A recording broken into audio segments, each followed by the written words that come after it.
प्रिय मित्रों, आज हम एक नए टॉपिक को लेकर के आए हुए हैं।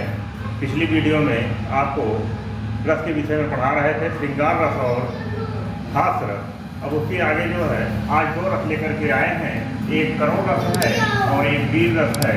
आज दोनों के विषय में हम परिभाषा उदाहरण सहित बताएंगे, तो आप लोग श्रवण कीजिए और हमारे चैनल को सब्सक्राइब कर लीजिए, जिससे आने वाली वीडियो आपको नोटिफिकेशन में मिलता रहे, तो आपको दिक्कत नहीं होगी कि वीडियो बना कि नहीं बना। नोटिफिकेशन के माध्यम से आप जान सकते हैं। और कुछ दिक्कत हो रही हो तो हमारा मोबाइल नंबर उसमें दर्ज है, मोबाइल नंबर पर आप फोन भी कर सकते हैं, फोन करके डायरेक्ट भी आपसे बात कर सकते हैं। चलिए हम डायरेक्ट टॉपिक पर आते हैं। तो यहाँ जो है आपको पढ़ाते हैं करुण रस। अब सबसे पहले करुण रस का अस्थाई भाव शोक है। एक नंबर के प्रश्न में पहले पूछा जाता है कि अस्थाई भाव, किसी भी रस का अस्थाई भाव जानना सबको आवश्यक हो जाता है, क्योंकि वहीं से एक प्रश्न बनना प्रारंभ हो जाता है। चाहे यूपी बोर्ड की परीक्षा हो, प्रतियोगी परीक्षा हो और कुछ भी हो, तो हर परीक्षाओं में अस्थाई भाव पूछा जाता है। अस्थाई भाव करुण रस का शोक है। शोक मतलब कष्ट, वेदना, पीड़ा होती है। अब यहाँ बात करते हैं इसकी परिभाषा की। तो किसी प्रिय व्यक्ति के चिर विरह में या मरण से उत्पन्न होने वाले शोक की परिपक्व अवस्था जब हो जाती है, तो वह जो है करुण रस होता है। अर्थात हम बात करते हैं कि जहाँ पर शोक, वेदना, पीड़ा हो, वहीं करुण रस हो जाता है। उदाहरण के माध्यम से आपको समझाना चाहते हैं, देख लीजिए। पहला उदाहरण है, शोक विकल रोवहि सब रानी, रूपशील बल तेज बखानी, करहि विलाप अनेक प्रकारा, और परहि भूमि तल बारहि दारा। अर्थात यहाँ पर हम कहना चाहते हैं, देखिए यहाँ शोक का भाव, शोक विकल रोवहि सब रानी। जब किसी के ऊपर कष्ट वेदना पड़ता है तो सब जो है क्या करते हैं, विलाप करते हैं, रोते हैं। तो यहाँ जो है वही रूपशील बल तेज बखानी, सारे रूप और जो शीलता है सब नष्ट हो जाता है। करहि विलाप अनेक प्रकारा, अनेक प्रकारों से विलाप करते हैं, अर्थात वेदना को प्रकट करते हैं। और करहि भूमि तल बारहि दारा, और भूमि पर बार बार गिर जाते हैं, गिरते हैं, उठते हैं। तो यहाँ जो है शोक का भावना दिखाई दे रहा है, अपर झलक रहा है शोक है। अर्थात यहाँ पर इस उदाहरण में शोक रस हो जाए, करुण रस हो जाएगा। अब बात करते हैं अगले उदाहरण की। निज जननी के एक कुमारा, तात ताश तुम प्राण अधारा।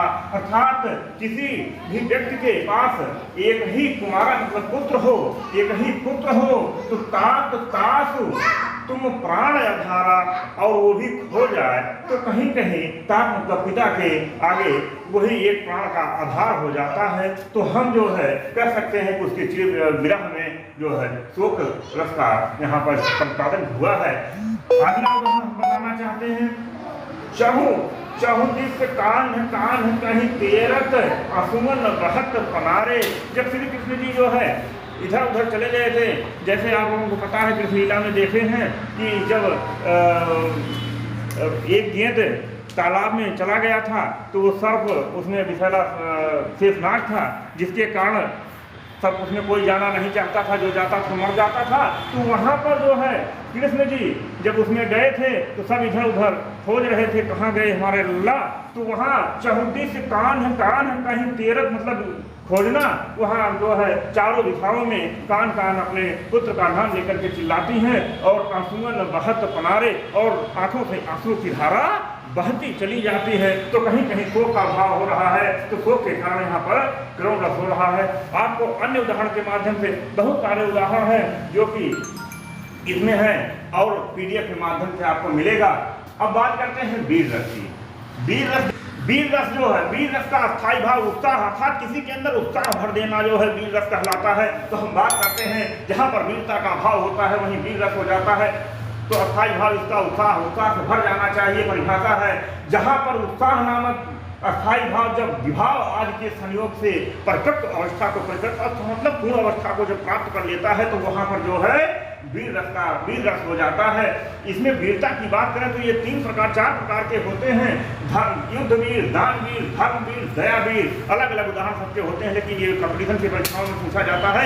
आप लोगों के साधारण परीक्षाओं में इस तरीके से नहीं पूछा जाता, सीधा वीर रस का स्थायी भाव पूछ लेता, उदाहरण पूछ लेता, परिभाषा पूछ लेता है, तो कहीं कहीं उतने जानने की आवश्यकता है। उदाहरण पर बात करते हैं। पहला उदाहरण है, मैं सत्य कहता हूँ सके मार मत जानो मुझे, यमराज से भी युद्ध में प्रस्तुत था मानो मुझे। ये 2 पंक्तियां हम आपको दी हैं, लेकिन ये जो है उत्साह से भरपूर है। इसमें 4 पंक्तियां हैं। मैं सत्य कहता हूँ सके मार मत जानो मुझे, यमराज से भी युद्ध में प्रस्तुत था मानो मुझे। है और की बात ही क्या गर्व में करता नहीं, मामा तथा निकता से भी समर में डरता नहीं। ये 4 पंक्तियां हैं जिसमें उत्साह पूर्ण भरा है, इसलिए यहाँ पर वीर रस का बोध हो रहा है।